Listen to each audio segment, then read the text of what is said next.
अब आता है आपका ये मॉड्यूल्स, जो वहाँ पे आपने देखा था सिलेबस में, ये सारे मॉड्यूल्स हैं। जैसे ये मॉड्यूल्स के नाम हो गए यहाँ पे, और इसमें चैप्टर्स होते हैं।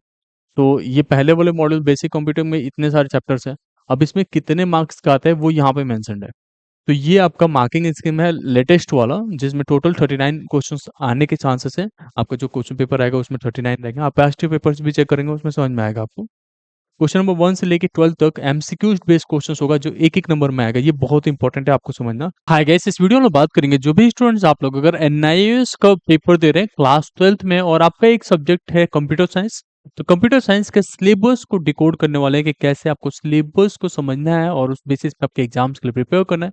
कितना एमसीक्यूज आएगा, कितना थ्योरी आएगा, कितना आपके कोडिंग के क्वेश्चंस आते हैं, ये सारा कुछ समझने वाला है। तो पहली बार चैनल पर है तो मेक श्योर आपने सब्सक्राइब कर रखा है।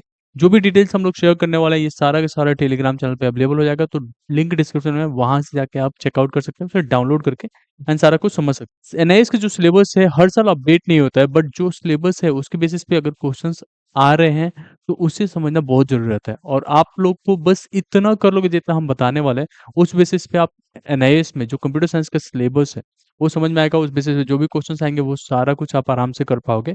एंड आप लोगों को पहले बता देता हूँ, मैं 60 मार्क्स के आपके क्वेश्चंस होने वाले हैं, जिसमें से ऑलमोस्ट 30 मार्क्स जो है 1 मार्क्स के क्वेश्चंस में कंप्लीट हो जाता है। तो ये एमसीक्यूज भी रहता है, इसमें fill in the blanks type question भी आता है। और प्लस 30 मार्क्स जो होगा वो थ्योरी होगा, जिसमें कोडिंग के क्वेश्चंस भी आ सकते हैं और कुछ एक्सप्लेनेशन बेस्ड क्वेश्चन आएंगे। ठीक है, ये चीजें सारा समझ लेते हैं। एनआईएस की वेबसाइट पे अभी जो आप सिलेबस देखोगे वो ये सिलेबस आप लोग के पास मेंशन रहेगा, और इस सिलेबस में सारा कुछ एज इट इज मेंशन है। ठीक है, अब इसमें आप लोग को जो ध्यान देने वाली बात है वो ये है कि आपको पब्लिक एग्जाम वाला जो पार्ट है बस इस पे पढ़ना है। ठीक है, जो टीएमए वाला पार्ट है उसे नहीं पढ़ना होता है। पब्लिक एग्जाम्स वाला जो पार्ट है केवल इससे पढ़ना होता है। तो पब्लिक एग्जाम्स में टोटल जो है 18 चैप्टर्स हैं, 18 चैप्टर्स को पढ़ना होता है। और इसमें जो सिलेबस, लाइक अगर आप सीबीएसई पहले पढ़े होगे तो उसमें देखा होगा कि पाइथन अभी आ गया है। ठीक है, बट यहाँ पे सिलेबस अनचेंज्ड है, वो programming in C plus plus ही चल रहा है अभी। ठीक है, तो सी प्लस प्लस के कोडिंग वाले क्वेश्चन आएंगे, बाकी जो क्वेश्चन होते हैं वो आपका नॉर्मल सिलेबस आ जाएगा, जैसे कि बेसिक कंप्यूटिंग से, ऑफिस ऑटोमेशन से। उसके बाद से प्रोफेशनल स्किल्स आ जाता है, या डाटाबेस के बेसिस पे क्वेश्चन आ गया, जैसे एचटीएमएल वगैरह हो गया, या जो आपने डाटाबेस से रिलेटेड क्वेश्चंस पढ़े होंगे, सीबीएसई में भी होता है। तो वो सब चीज़ें इसमें आ जाता है, बट जो मेजर होता है स्टूडेंट्स को समझने वाला वो होता है सी प्लस प्लस को अच्छे से कर लेना। सी प्लस प्लस के बेसिस पे इस तरीके के क्वेश्चन आएंगे, मार्किंग स्कीम क्या होता है वो भी मैं आगे बताने वाला हूँ। बट ये सारा चीज़ें बहुत अच्छे से आपको करना है। कहीं पे भी कोई चूक होगा तो आपके नंबर कट जाएंगे और अच्छे से नहीं हो पाएगा। लाइक कुछ भी पढ़ना से अच्छा है कि हमें पता रहे कि क्या पढ़ना है। ठीक है, ये वाला पार्ट बिल्कुल आपको नहीं पढ़ना है। जो नंबर ऑफ लेसन इन जो टीएमए आ गए, ये टीएमए में आपने सबमिट कर दिया, बट इतना करना है। ये लेटेस्ट वाला है, बट इसका जो है आप लोग को एक और वर्जन मिल जाता है जिसमें ऑब्जेक्टिव्स का भी बाइफिकेशन है, वो भी एक बार देख लेते हैं। ठीक है, जैसे यहाँ पे आओगे आप, तो यहाँ पे आप देखोगे तो आपके जो पब्लिक एग्जाम्स का सिलेबस था, टोटल जो लेसन्स थे 9, और टोटल लेसन 9, इसके भी बाइफिकेशन दे रखे हैं। तो ये जो चैप्टर्स यहाँ मेंशन है, इससे ये पता चलता है कि ऑब्जेक्टिव में किस तरीके के क्वेश्चन से उठाए जाएंगे क्वेश्चंस, और सब्जेक्टिव में से किस में से उठाया जाएगा, कौन से चैप्टर से उठाए जाएंगे। ये आप लोग के लिए बहुत ही ज्यादा फायदेमंद हो जाएगा यहाँ से समझना। ठीक है, अब यहाँ पे जो आपका ऑब्जेक्टिव बेस्ड क्वेश्चंस होगा वो आपके कंप्यूटर साइंस का जो बुक है एनआईएस का, वो अगर आपके पास नहीं है तो जो डाउनलोड कर लोगे या टेलीग्राम चैनल पे हम लोग शेयर कर देंगे, वहां से भी आपको मिल जाएगा।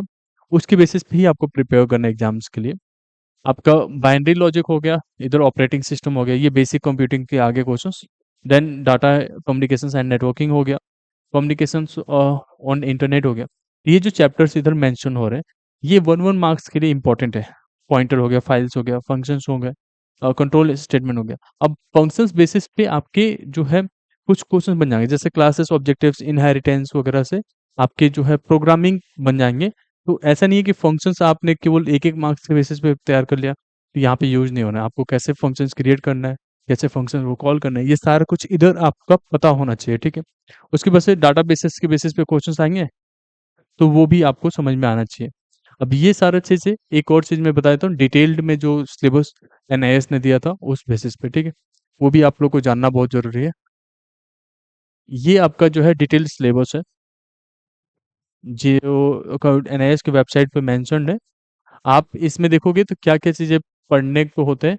पहले तो ये आपको समझना चाहिए कि इसमें जो है थ्योरी का जो होता है वो 60 मार्क्स का होता है, प्रैक्टिकल 40 नंबर का होता है। तो ऑब्वियसली आपने प्रैक्टिकल एग्जाम्स दे दिया होगा, तो 40 नंबर आपको टोटल प्रैक्टिकल से आ जाएंगे। आपके असाइनमेंट से 20 मार्क्स मिलेंगे, 20% ऑफ द थ्योरी मार्क्स। तो 20% ऑफ द थ्योरी मार्क्स मतलब 60 मार्क्स का तो थ्योरी है, तो आपको टोटल 12 नंबर मिलेंगे आपके टीएमए के। ठीक है। और 40 के तो हो ही रहे हैं, आप 60 का हो ही रहे थ्योरी।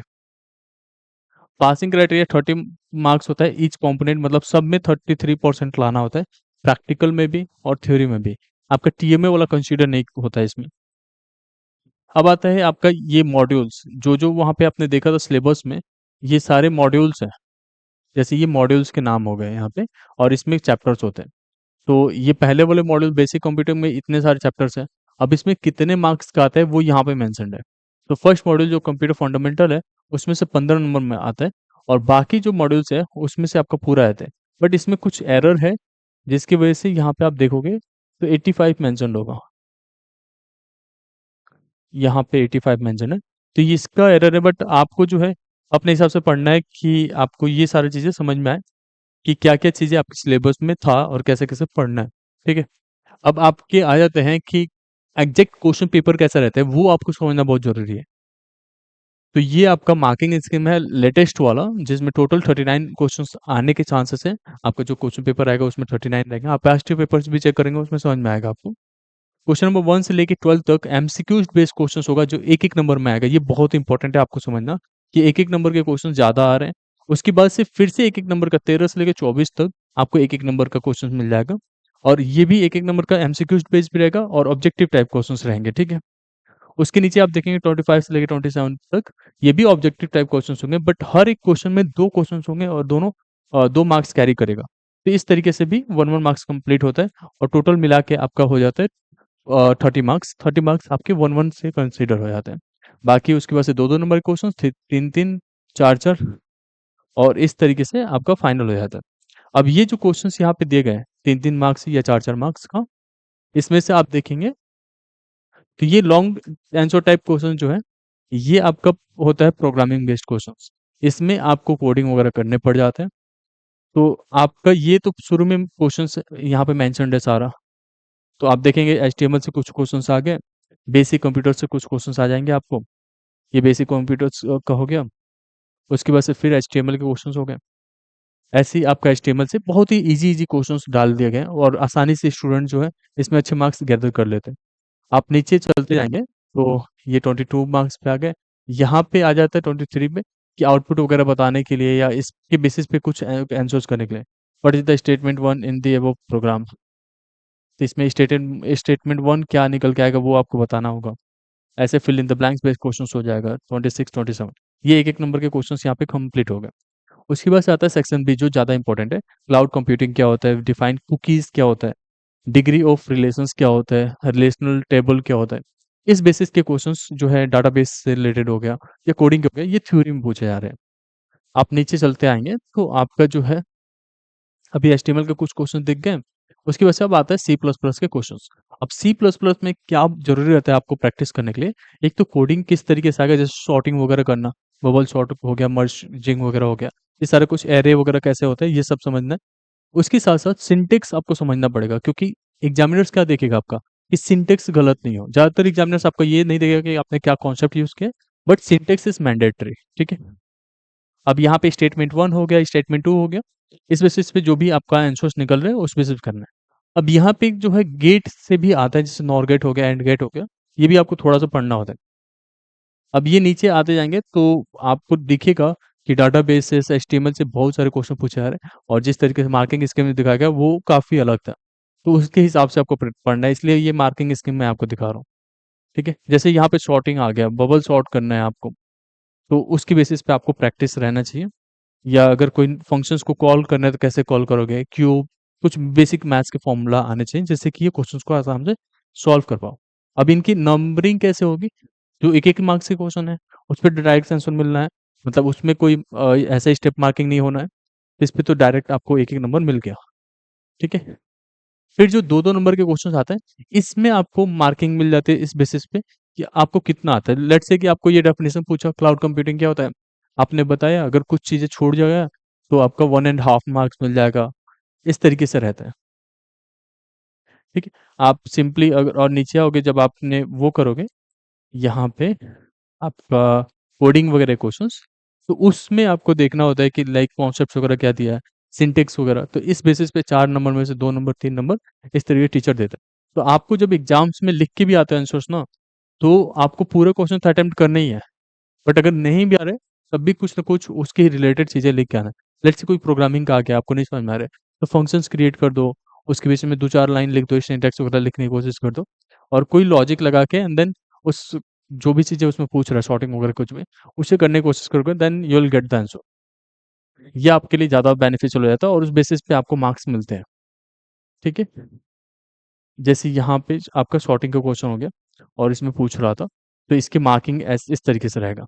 इसमें डायरेक्टली 1/4 दे दिया, बट ऐसा नहीं रहता। टीचर के पास जो आता है मार्किंग करने का, उसमें रहते हैं एक, उसके बाद से 1.5 या 1 2 नंबर। जिस तरीके से आप फंक्शन कॉल करते हो वहाँ पे भी मार्क्स होते हैं। तो इस तरीके से आपका ये सिलेबस पूरा कंप्लीट होता है। अच्छे से प्रिपेयर करना एग्जाम्स के लिए। कुछ और डाउट्स है, किसी और सब्जेक्ट्स के बारे में डिटेल्स में चाहिए हमारे से कुछ, तो आप हमसे कमेंट सेक्शन में बता सकते हो। होप इंडिया आपको ये वीडियो पसंद आया। Thank you so much.